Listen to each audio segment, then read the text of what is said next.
attack. Me. Managers on a Major League Baseball team don't make decisions. Could have done without that. Credibility in this situation is worse than losing your job. Was it over when the Germans bombed Pearl Harbor? The castration of the Major League Baseball managers, we know it. Ask me about my win. What's going on, everybody? I want to talk a little bit about the Las Vegas Raiders because I think this is a very pivotal year for their franchise. And if you look through the NFL, you could probably say this about a handful of teams. But I believe this is a team that, with a couple legit moves, could put themselves in legitimate contention. You look at Max Crosby, you look at Josh Jacobs, you look at, obviously, Devontae Adams, and some of the talent that they have there. And it looks like they might have found a coach. Antonio Pierce, who took over as the interim head coach last year, made a great impression on the team and has gotten the main job.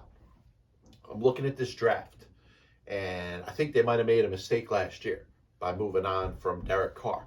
Now, you can make the case that the Raiders kind of maybe fell victim to Josh McDaniels and anything that he was able to sell to them or convince them as far as, what type of control he was going to have over the organization. And obviously it didn't work out. He sold them a bill of goods on maybe Jimmy Garoppolo being the next Tom Brady, or maybe the possibility that Tom Brady was going to come back himself and be the quarterback of that team. But I think the first major mistake they made was moving on from Derek Carr at the end of the 2022 season. A quarterback situation last year, Jimmy Garoppolo obviously didn't work out.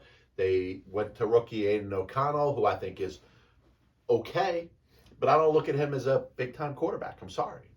Prove me wrong, Aiden O'Connell. But when I look at the Raiders in this draft, I think it's very imperative that they put themselves in the mix to get one of the top quarterbacks in this draft. And as has been reported several times already, there's a good chance that as many as 6 quarterbacks could go in the first round of this draft. Now, listen, there's a lot of other talent out there in the draft, and I think you go through this phase where everybody gets obsessed over a quarterback, and then I think the reality starts to set in, and the other positions, which have more talent for the most part, end up getting selected. So I look at a guy like a Bo Nix, perhaps a Michael Penix, and maybe both of them end up getting taken in the second round or later. But odds are the number 1 overall pick in the draft is going to be Caleb Williams from USC. Drake May out of North Carolina, probably going number 2 to Washington. New England may take a quarterback. If they do, they'll probably take Jalen Daniels out at LSU. So quarterbacks are going to go very quick in this draft. And the past history has shown that if there is teams that could use a quarterback, they're obviously going to reach a little bit with the hopes that they grab somebody that could turn out to be something. I've talked about past drafts where quarterbacks haven't been at a premium. They're a little bit better this year. Like I said, Williams, May, and Daniels, even JJ McCarthy should all go in the top 10 in the draft this year. How does this apply to the Raiders? Raiders sit here currently with the number 13 overall pick. Odds are those 4 quarterbacks are going to go before the Raiders select. So what they would have to do, and I'm not in the boardroom with them, so I don't know what the thought process is, but is there one of those 4 quarterbacks that appeal to them the most? Maybe is the most in regards to the system that they're trying to play there. Is it Williams?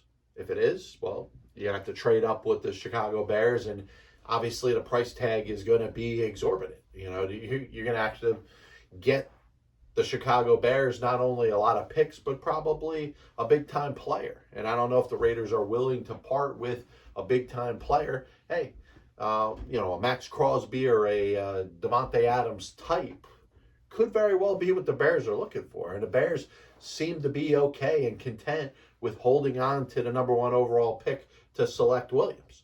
What does that mean for Justin Fields? Listen, that's a different story. Justin Fields is going to be in a situation where he may have a chance to pick his next destination. There's a lot of teams that need quarterbacks. If the Raiders decide that they want the number 1 overall pick, then they're going to have to go out of their way to convince the Bears that they don't want Williams. I think the Bears want Caleb Williams. So if I'm the Raiders, there's a couple options. You could trade up into the top 3. Like I said, the Bears at this point might be a little tough to trade into. The Washington Commanders, looks like they need a quarterback themselves. So I think they're taking Drake May. Maybe they take Jalen Daniels. But the bottom line is the football team, the formerly known as the Redskins, the Commanders, are probably going to select their next quarterback with the number 2 overall pick. New England's going to be interesting. Moving on from Bill Belichick. Jared Mayo is the new head coach there. They're looking to turn the page from the Belichick era. Mac Jones has been their quarterback. The odds are they may be willing to move on from him.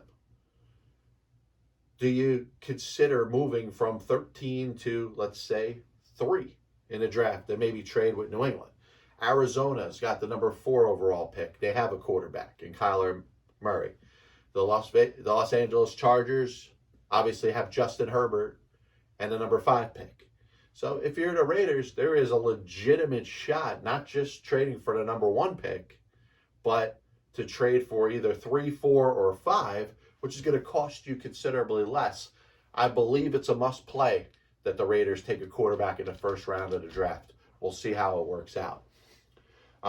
You heard about the disappointing news about Kodai Senga, the Mets' top pitcher, is probably going to miss the first couple months of the season with an issue with his shoulder.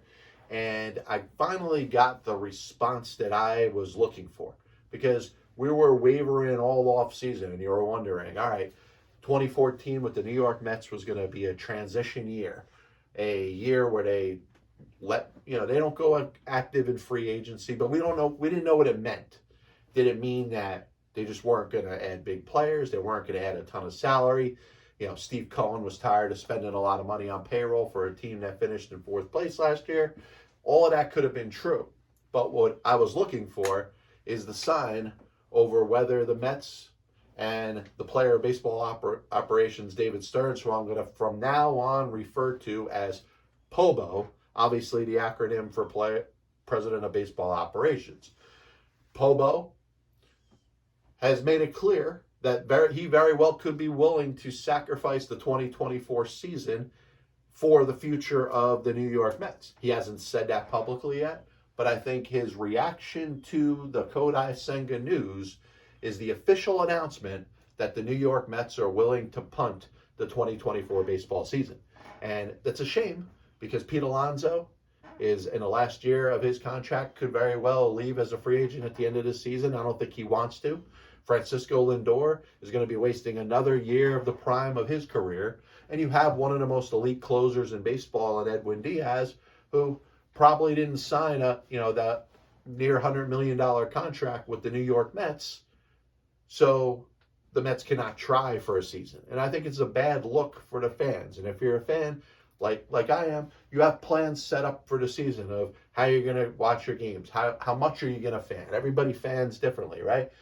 So I'm thinking about different road trips, different amount of games that I'm going to either go to or not go to, whether or not the team really gives a damn and is trying. And obviously everybody on the field, from the coaching staff down to the players, is going to be trying and giving their all. But when the POBO isn't, it's disappointing. And I understand his goal is to build a sustainable winner for a long period of time. But we're going to look back at the 2024 season, and maybe in 2025, 2026, 2027, things will be a little bit better and nobody will care about 2024. But you know what? We still have to live through this season. And it's a disappointing gesture that the Mets POBO has decided to punt on the 2024 baseball season. As we jump in a DeLorean, crank it up to 88 miles an hour, we are going into the time machine, talking about saving sports history here in the Past Ball Show. Everything that I discuss right now will have happened in sports history on the day of February 24th, which is today. So we go all the way back to the year of 1917. Smoky Joe Wood, a prominent pitcher, 2-time World Series champion with the Boston Red Sox. In fact, in 1912, went 34-5 with 10 shutouts. He was sold to the Cleveland, at the time, Indians. Now, Smoky Joe Wood had a very good career up to this point, but his arm was shot. I think he would have admitted it. He ended up making a conversion into an outfielder and played all the way through 1922, including a World Series championship with the Cleveland Indians in 1920. 1980, you heard a couple days ago on the PBS, we talked about the Miracle on Ice, the biggest upset in the history of professional sports or amateur sports or any sports whatsoever. But this is the culmination of that, because that happened in a semifinal game in 1980 between the United States and the Soviet Union. USA, they ended up winning the gold medal today in 1980, beating Finland. 1982, Wayne Gretzky sets an NHL record with his 78th goal in a season en route to 92. 1989, Roberto Duran becomes the WBC welterweight champion. That was his fourth different title in a fourth different weight class. 2002, the USA Olympic hockey team wins another gold medal, led by Joe Sakic and Jerome McGinley, 2 goals each. They end up winning the gold medal in Salt Lake City. Born on this day, Honus Wagner, one of the greatest shortstops, in my opinion, the greatest shortstop in the history of Major League Baseball, was born on this day in 1874. Hall of Fame first baseman designated hitter Eddie Murray, one of the rare players that hit both 500 home runs and had 3,000 hits, born on this day in 1956. Floyd Mayweather Jr., arguably one of the greatest boxers of all time, 50-0, undefeated, born on this day in 1977. And in 1926, we lost one of the great pitchers in all of baseball history. Eddie Plank of the Philadelphia Athletics passed away. And we also lost Tony Conigliaro, one of the better young players in the history of the Boston Red Sox. Looked like he was on his way to a great career until he was hit in the eye by a pitch thrown by Jack Hamilton, which derailed his career. He passed away on this day in 1990. This is the Pass Ball Show, brought to you by JohnPLA.com, by St. Aloysius Church in Jackson, New Jersey, by Two Ways, One Passion Food Truck located in Scranton, Pennsylvania. If you're interested in hearing me flap my yap mouth, you can check out my content on Spotify, Apple Music, Amazon Music, videos on YouTube, also podcasts available on YouTube as well. And if you subscribe to any of those sites, check out my top 10 all-time series, which I've done now 46 different versions of it. The top 10 things that happen in all types of different measures of baseball history. And please comment, and obviously your feedback is well appreciated. We'll be back with you soon. God bless you. And as always, I'll see you on the other side. Bryant was on the Chicago Cubs roster opening day. I have many leather-bound books. My apartment smells of rich mahogany. Why don't you give it all or a majority of it to the team that wins the friggin' World Series? I was going to listen to that, but then I just carried on with my life. Now they come out as the biggest Major League Baseball manager apologist That'll only make someone work just hard enough not to get fired. because hitters are going out there saying, I'm either going to hit a home run or I'm going to strike out. And if I don't get a pitch that I feel like I could drive out of the park, I'm not even supposed to be here today. especially you prospect horrors and hoarders, are going to be a little pissed off at me when I say this. I'm a dude playing a dude disguised as another dude. There are only 2 managers in baseball's Hall of Fame who have losing records. One of them is the iconic Connie Mack, who you could say, in spite of winning 5 World Series championships as a manager, could be in as much as a pioneer.